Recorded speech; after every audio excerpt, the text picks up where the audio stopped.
আপনারা দেখছেন সুরমা বার্তা। এই মুহূর্তে আপনাদের স্বাগত জানাচ্ছি আমি মনীষা। দেখে নিচ্ছি আজকে সংবাদ শিরোনাম। শ্রীভূমি শহরে বেসরকারি নার্সিং হোমের স্বাস্থ্য বিভাগের অভিযান, সিল বেসরকারি নার্সিং হোম। সন্ত্রাসী গোষ্ঠী লস্কর ই তৈয়বার পরিচয়ে ধন দাবি, কাছাড় পুলিশের হাতে গ্রেফতার 4। মাহবুবুল হকের সাথে সাক্ষাৎ করতে সদর থানায় উপস্থিত নাগাল্যান্ডের প্রাক্তন গৃহমন্ত্রী। জেলা বিজেপির অভ্যন্তরে চলা শীতল যুদ্ধের খবর খণ্ডন বর্তমান ও প্রাক্তন সভাপতির। কংগ্রেসের শ্রীভূমি জেলা ওবিসি ডিপার্টমেন্টের কমিটি গঠন। শ্রীভূমি শহরে ব্যক্তিগত মালিকানাধীন নার্সিং হোমগুলোতে চলছে ব্যাপক অসঙ্গতি। নেই সন্তান প্রসবের সুব্যবস্থা, নেই সরকারি নিয়ম মতে ভ্যাকসিন প্রদানের সঠিক রেকর্ড, এমনকি কিছু নার্সিং হোমে নেই প্রশিক্ষণপ্রাপ্ত নার্স। এমন বহু অভিযোগ লাভ করে কঠোর পদক্ষেপ গ্রহণ প্রশাসনের। দণ্ডাধীশের উপস্থিতিতে সিল করা হলো একটি নার্সিং হোমের লেবার রুম সহ ভ্যাকসিন প্রদান প্রক্রিয়া। শ্রীভূমি শহরের এই আশীর্বাদ নার্সিং হোমে পূর্বেও বহু বিসঙ্গতি ধরা পড়ায় 2বার সিল করা হয়েছিল। এবার ফের প্রশাসনের অভিযানে ধরা পড়ল বহু বিসঙ্গতি। প্রসূতি ও নবজাতককে সরকারি নিয়ম মতে সঠিক ভ্যাকসিন প্রদান করার রেকর্ড নেই। কোনো অভিজ্ঞ চিকিৎসক ছাড়াই চলছে প্রসব। লেবার রুমে রাখা ভ্যাকসিনের স্টক দেখতে ঢুকলে দুর্গন্ধের জন্য নাকে হাত দিতে হয় দণ্ডাধীশকে। এমনকি নার্সিং হোমে থাকা 3 মহিলা প্রশিক্ষিত নার্স নন, যে কথা তারা নিজেই স্বীকার করেছেন। আসলে গ্রাম থেকে সাধারণ মেয়েদেরকে ডেকে এনে নার্সের ড্রেস পরিয়ে রাখা হয়েছে। এই সমূহ তথ্য লাভ করার পর জেলা প্রশাসন ও স্বাস্থ্য বিভাগের অভিযানে সিল করা হয় নার্সিং হোমের লেবার রুম সহ ভ্যাকসিন প্রদান প্রক্রিয়া। এনএম কই থেকে পাস করছো? আমরা এনএম না, তাইলে সারা লোক আমরা নার্সিং কোর্স করছিলাই নি কোনোদিন? এখানে আমরা শিখেছি। কতদিন হয়েছে? 4 বছর। 4 বছর। 4 বছর থেকে শিখাইনি? কেটা কেটা শিখছো? ওটি করোনি? না। তো কেটা কাজ করে এখানে? আমরা সারা লোক এমনি সারা ইয়ে করে আমরা সারা লোকে তাকিয়ে দিই। কতদিন থেকে এখানে কাজ করছো? 3-4 বছর হয়ে গেছে। কোথায় ট্রেনিং নিয়েছিলে? কোথা থেকে পাস করেছো? আমরা তো লেবার সিস্টার আমরা স্যালাইন ইনজেকশন দিতে সারা লোকে হেল্প করি আমরা। তো হেল্প করি আমরা কিছু এএনএম কোর্স করছো? করছি না। বাসা কোন জায়গা? বাসা রাতা। তোমার নাম কি? রমজানা বেগম। এএনএম কোর্স পাস করেছো? তাহলে এখানে যে কাজ করছো কিভাবে করছো? এখানে তো 2 মাস থেকে আমি স্যালাইন ইনজেকশন করি। তো ভ্যাকসিন তো আমরা ভিটামিন কে আরও এই সেই আছে, এটা মারছি, কিন্তু এইটা রেকর্ড মেনটেন হয়েছে, পোর্টাল সাবমিট করা হয় নাকি আমরা কিছুটা, এই অসুবিধার জন্য খালি এই তো সিল হয়েছে। এই উদ্দেশ্যে আজকে আইছে আইয়া ডিসি স্যারে অর্ডার দিছেন যে খালি মাদার আর চাইল্ডর ওয়ার্ডটারে বন্ধ করার লাগিয়া, সিল করার লাগিয়া, মাদার অ্যান্ড চাইল্ড ওয়ার্ড এই ওটাও জিও সিটি সারমর্ম, আর এটাও ডিসি স্যারের অর্ডার। অ্যাকর্ডিং টু ডিসি স্যারের অর্ডার আজকে তো ম্যাটার্নিটি আর জিও চাইল্ড টাইম জিও করছে, সিল করলাম। আতঙ্কবাদী সংগঠন লস্করে তৈয়বার সদস্যের পরিচয় দিয়ে ফোনে ধন দাবি। কাছাড়ে গ্রেফতার 4 ভুয়া লস্করে তৈয়বার সদস্য। সড়ক নির্মাণকারী সংস্থাকে পাকিস্তানি জঙ্গি সংগঠন লস্কর ই তৈয়বার সদস্য বলে পরিচয় প্রদান করে 10 কোটি টাকা ধন দাবি করে কাছাড়ে গ্রেফতার 4 জন যুবক। কাছাড় পুলিশ মেঘালয় ও কাছাড়ের কালাইন থেকে গ্রেফতার করে 4 যুবককে। ধৃতরা সোনাই কচুরদমের বক্তার হোসেন, কাটিগড়ার আলেক উদ্দিন, আজির উদ্দিন ও শামসির উদ্দিন। ঘটনার বিবরণে জানা যায়, ঝন্টু কনস্ট্রাকশন নামের এক পথ নির্মাণকারী সংস্থার ম্যানেজারকে ফোনে আন্তঃরাষ্ট্রীয় উগ্রপন্থী সংগঠন লস্কর ই তৈয়বার সদস্য বলে পরিচয় দিয়ে 10 কোটি টাকা ধন দাবি করে অজ্ঞাত পরিচয় লোক। ধন না দিলে পরিণাম ভয়ঙ্কর হবে বলে হুমকিও প্রদান করে। ঘটনাটি নিয়ে কাছাড় পুলিশের দ্বারস্থ হয় ঝন্টু কনস্ট্রাকশনের কর্তৃপক্ষ। কাছাড় পুলিশ প্রথমে তদন্তে নেমে কাছাড়ের কালাইন থেকে আলেক উদ্দিন ও আজির উদ্দিন নামের 2 জনকে গ্রেফতার করে। ধৃত 2 জনকে জিজ্ঞাসাবাদ চালালে তাদের স্বীকারোক্তির উপর ভিত্তি করে মেঘালয় পুলিশের সহায়তায় ঘটনার মূল মাস্টার মাইন্ড বক্তার হোসেনকে গ্রেফতার করতে সক্ষম হয় কাছাড় পুলিশ। বক্তারের সাথে কাটিগড়া লেবারপুতা এলাকার শামসির উদ্দিন নামের এক ব্যক্তিকেও মেঘালয় থেকে গ্রেফতার করে পুলিশ। বক্তারের মোবাইল থেকে ফোন করে ধন দাবি করা হয়েছিল। পুলিশ ইতিমধ্যে ফোনটি জব্দ করতেও সক্ষম হয়েছে। পুলিশ সুপার নোমাল মাহাতো জানান, ঘটনার তদন্তের পর পুলিশ নিশ্চিত হয়েছে ধৃতরা জঙ্গি সংগঠন লস্কর-ই-তৈবার সদস্য নন। লস্কর-ই-তৈবার নামে হুমকি দিয়ে অর্থ আদায়ের চেষ্টা চালিয়েছিল ধৃতরা মূলত দুষ্কৃতিকারী। একটি চক্র বানিয়ে মেঘালয় ও কাছাড়ের বিভিন্ন অপরাধজনিত কর্মকাণ্ড চালিয়ে যাচ্ছিল ধৃতরা। এই চক্রের অন্য এক সদস্য এই মুহূর্তে পলাতক। তার সন্ধানে পুলিশের অভিযান অব্যাহত রয়েছে বলে জানান পুলিশ সুপার নোমাল মাহাতো। অন্যদিকে ঘটনার আরও অধিক তদন্তের জন্য ধৃতদের আদালতের নির্দেশে পুলিশ নিজ জিম্মায় নিয়ে জিজ্ঞাসাবাদ চালিয়ে যাচ্ছে।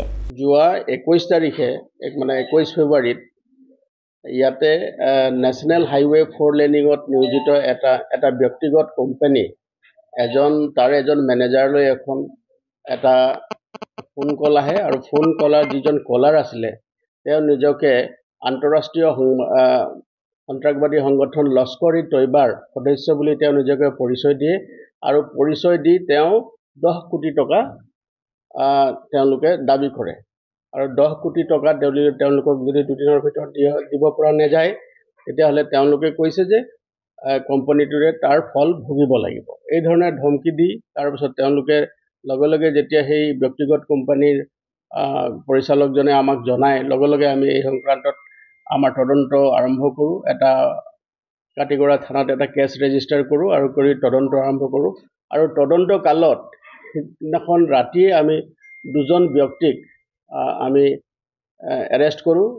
দুজন ব্যক্তি আমি কালাইন অঞ্চলৰ পৰা আমি এৰেষ্ট কৰিছোঁ। তাৰে এজনৰ নাম হ'ল মহম্মদ আলিকুদ্দিন 25 বছৰ আৰু দ্বিতীয়জনৰ নাম হ'ল আজিৰুদ্দিন এলিয়াছ আমিৰুদ্দিন সন অফ আব্দুল গফৰ। দুইজনৰ ঘৰ গুমৰাহৰ মাকেনপুৰ খেলমা পাৰ্ট 1 অঞ্চলত। দুইজনকে আমি এৰেষ্ট কৰোঁ আৰু এৰেষ্ট কৰাৰ পাছত যেতিয়া আমি তেওঁলোকক আমি জোৰ তদন্ত চলাওঁ আৰু ইণ্টাৰগেশ্যন কৰোঁ, সেই কালত আৰু তাৰ লগতে আমাৰ যি টেকনিকেল এনালাইচিছ আছে, টেকনিকেল এনালাইচিছ কৰাৰ পাছত আমি দুজন ব্যক্তিক, যিজন প্ৰধান অভিযুক্ত ইয়াৰ আৰু যিজনে ফোন কল কৰি ৰেঞ্চম ডিমাণ্ড কৰিছিলে, তেওঁৰ নাম হ'ল বক্তাৰ হুছেইন সন অফ তছিৰ আলী সুন্দৰী পাৰ্ট 2 কচুদৰম।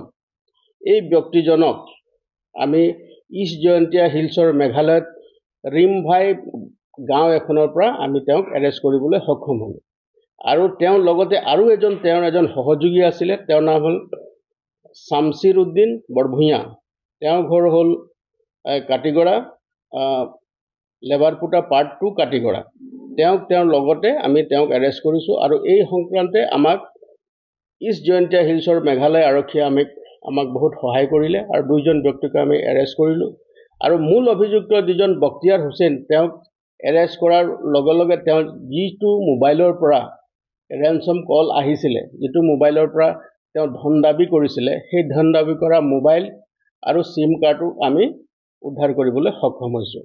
আৰু বৰ্তমানলৈকে এই যিটো ঘটনা, ধন দাবীৰ ঘটনা, এই ঘটনাটোৰ সৈতে জড়িত 4জন ব্যক্তিক আমি ইতিমধ্যে এৰেষ্ট কৰিছোঁ আৰু 4জন ব্যক্তিক আমি মাননীয় আদালতলৈ আমি প্ৰেৰণ কৰিছোঁ। আৰু তাৰ লগতে ইয়াৰ লগত সম্পৰ্ক থকা 2-এজন ব্যক্তি ৰাজ্যৰ বাহিৰত আছে, তেওঁলোককে আমি শীঘ্ৰে কৰায়ত্ব কৰিব পাৰিম বুলি আমি আশা কৰিছোঁ।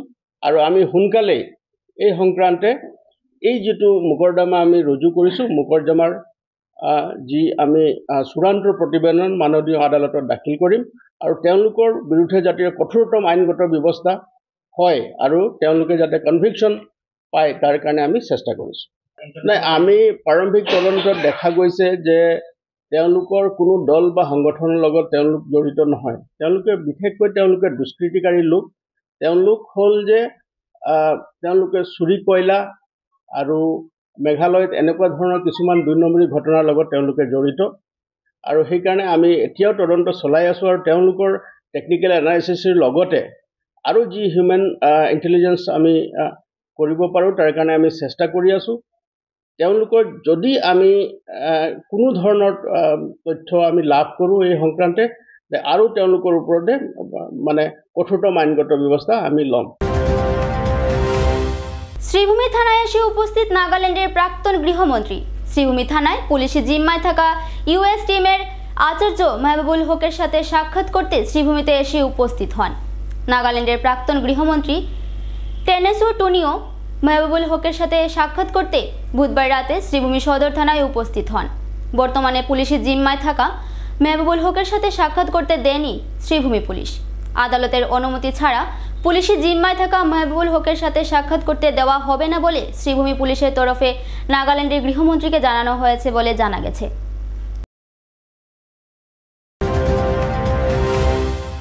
শ্রীভূমি বিজেপিতে মতবিরোধের জল্পনা উড়ালেন জেলা বিজেপি নেতৃত্ব। বৃহস্পতিবার এক সাংবাদিক সম্মেলন করে এমনটাই মন্তব্য করলেন জেলা বিজেপির সভাপতি সঞ্জীব বণিক ও প্রাক্তন জেলা সভাপতি সুব্রত ভট্টাচার্য। সাংবাদিক সম্মেলনে বিজেপির এই দুই নেতা বলেন, শহর মণ্ডল সভাপতি নিযুক্তি সহ একাধিক বিষয় বিভিন্ন সংবাদ মাধ্যমে প্রকাশিত হয়। সংবাদ মাধ্যমে প্রকাশিত বিজেপির অভ্যন্তরীণ লড়াইয়ের সংবাদ মিথ্যা বলে দাবি করেন জেলা বিজেপির প্রাক্তন ও বর্তমান সভাপতি। বিজেপিতে মতান্তর হলেও মনান্তরের স্থান নেই বলেও জানান প্রাক্তন জেলা বিজেপি সভাপতি সুব্রত ভট্টাচার্য। জেলা বিজেপির নেতাদের মধ্যে শীতল যুদ্ধ জারি থাকলেও তা স্পষ্ট খারিজ করেন জেলা বিজেপির প্রাক্তন ও বর্তমান সভাপতি। জানুয়ারি তারিখে আমি জেলার দায়িত্বভার নিয়েছি। পরবর্তী সময় কিছু ঘটনা পরিপ্রেক্ষিতে আজকের এই সাংবাদিকদের ডাকা, কিছু পত্রপত্রিকাতে বা সংবাদ মাধ্যমের মধ্যে উঠে আসছে যে আমাদের সাংগঠনিক যে জেলার যে আমাদের সাংগঠনিক যে ব্যবস্থা, এই ব্যবস্থার মধ্যে আজকে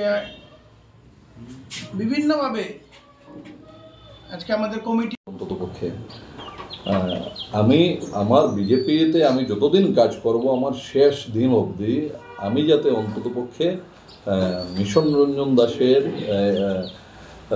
বিরোধী হিসাবে আমি যাতে উঠে না আসি, ভগবান যাতে সেই জায়গায় আমাকে নিয়ে না যান, আমি ভগবানের কাছে সেই প্রার্থনাটুকু করছি। আমি যখন ছাত্র অবস্থায় প্রথম দিন এই কার্যালয়ে এসেছিলাম, সেই দিন প্রথম দিন নেতা হিসাবে আমি মিশনদাকে দেখেছিলাম।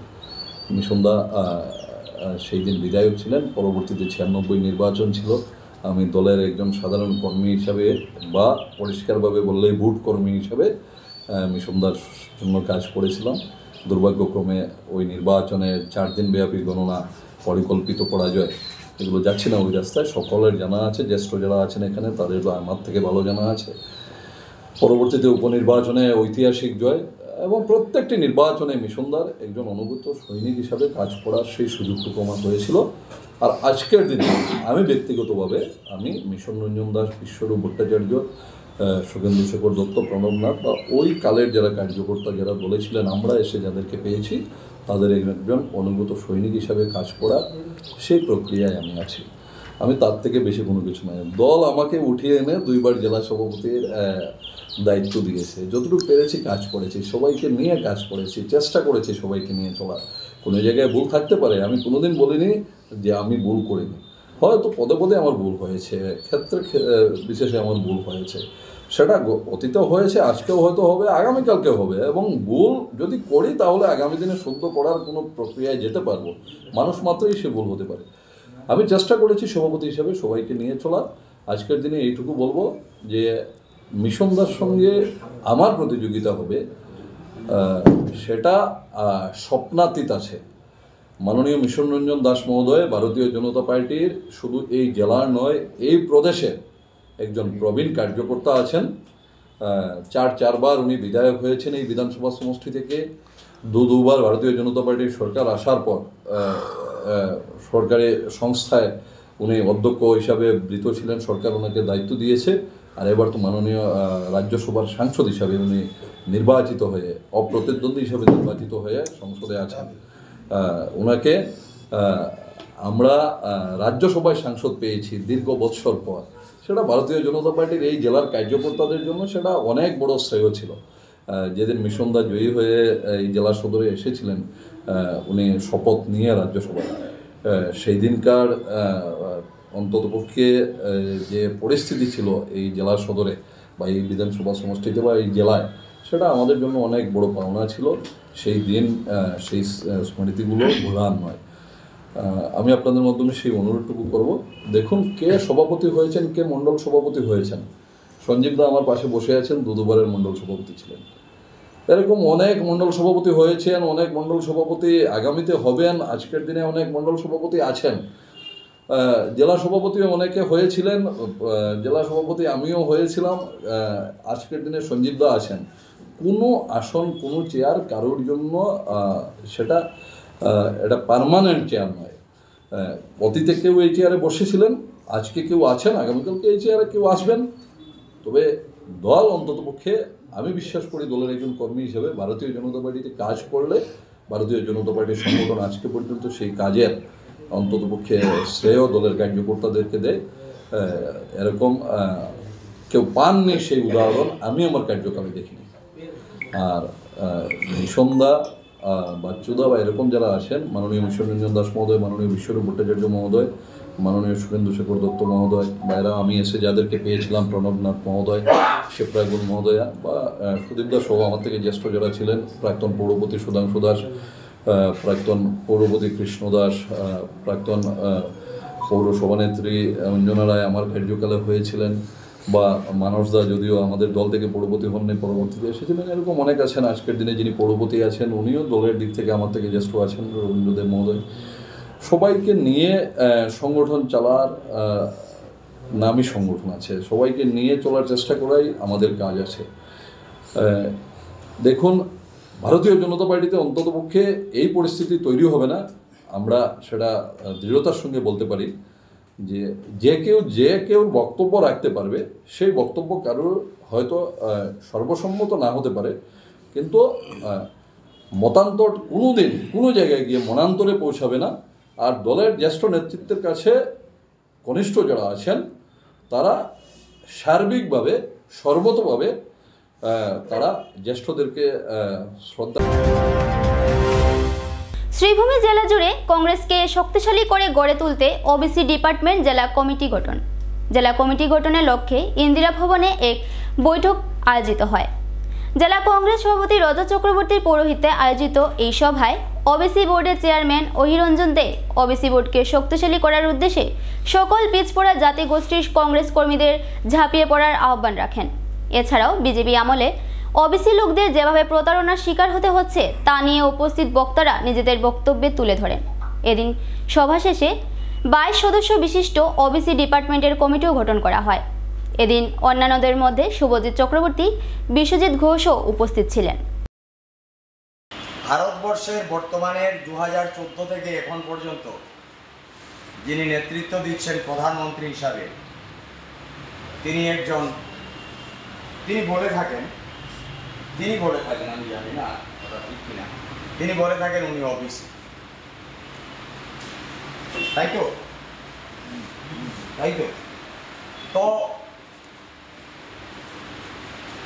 বলে ওনার বক্তব্যের মধ্যে বিভিন্ন ধরনের বক্তব্য উনি উপস্থাপিত করেন। করিমগঞ্জ এবং আসাম ওবিসি বিভাগ একটা বিরাট ভূমিকা কংগ্রেসকে এগিয়ে নিয়ে যাওয়ার ক্ষেত্রে থাকবে। করিমগঞ্জ জেলায় পার্সেন্টেজ অফ ওবিসি নেহাত আমার মনে হয় মোর দেন 30% হবে করিমগঞ্জ টোটাল জেলাতে, মনে হয় almost not less than 20-25% if I am not wrong. তো আপনাদের আজকের যে যাত্রা শুরু করতে চলেছেন আপনারা, এখানে ওবিসির ডিপার্টমেন্ট ছিল বিভিন্ন অনেক দিন, কিন্তু মুকন চেয়ারম্যান হওয়ার পর যে উদ্যোগ নিয়ে কাজ করছে, ওর বয়স অত্যন্ত অনেক কম। এর আগে ওরই জেঠা এই ওবিসি ডিপার্টমেন্টের চেয়ারম্যান ছিলেন, মতিদের। বর্তমানে ওনার বয়স হয়ে গেছে, এরপর আর অনেকেই ছিলেন, কিন্তু মুকন চেয়ারম্যানের দায়িত্ব নেওয়ার পর আজকে যে আপনাদেরকে এখানে সমবেত করেছে বা অ্যাপয়েন্টমেন্ট লেটার আপনাদেরকে দিয়েছে,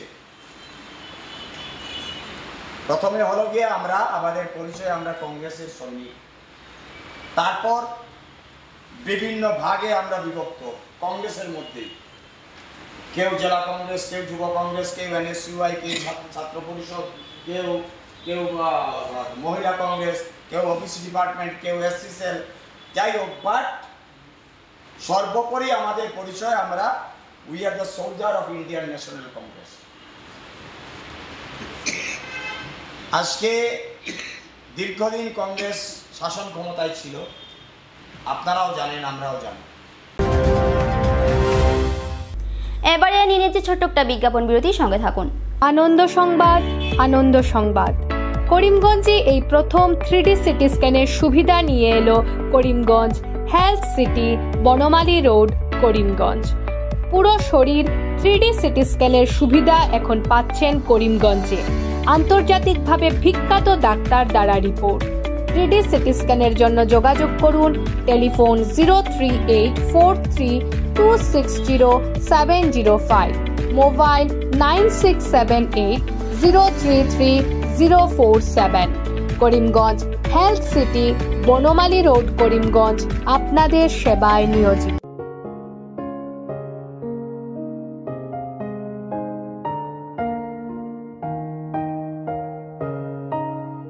চিকিৎসা সেবায় নতুনত্ব নিয়ে হাজির নিউ লাইফলাইন হাসপাতাল। অত্যাধুনিক প্রযুক্তিতে এখানে pinhole surgery, gallbladder, appendix surgery করা হয়।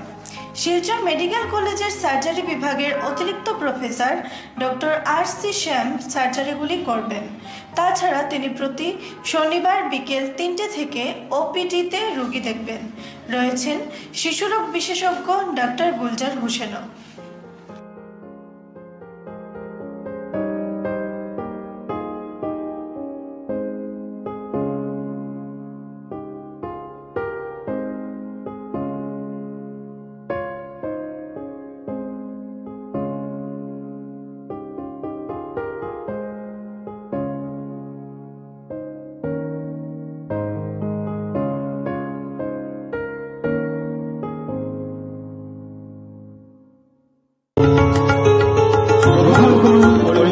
হোলসেল কোঅপারেটিভ স্টোর্স তথা সহযোগীর আন্তরিক অভিনন্দন।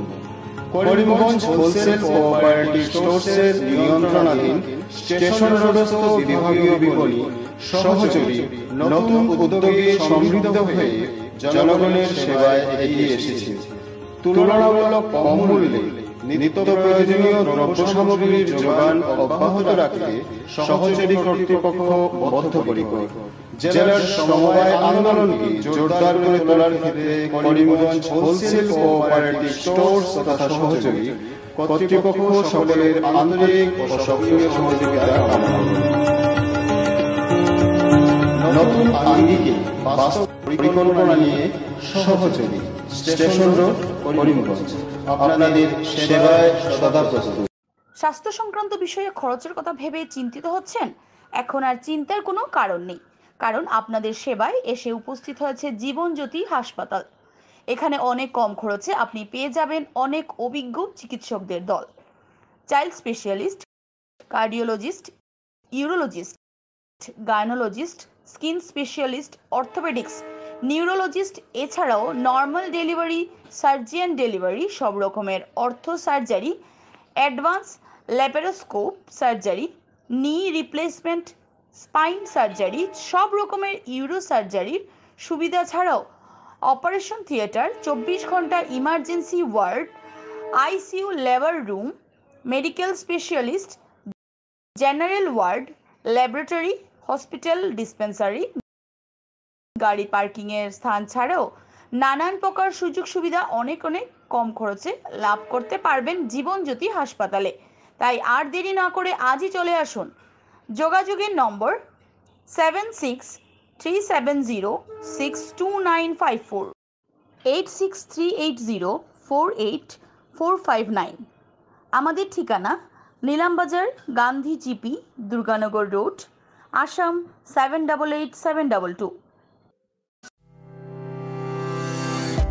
Barak diagnostic centre. এখানে digital ECG, digital EEG, digital x-ray, computerised pathology, microbiology, histopathology, colour Doppler sonography, chamber home collection ইত্যাদি করা হয়।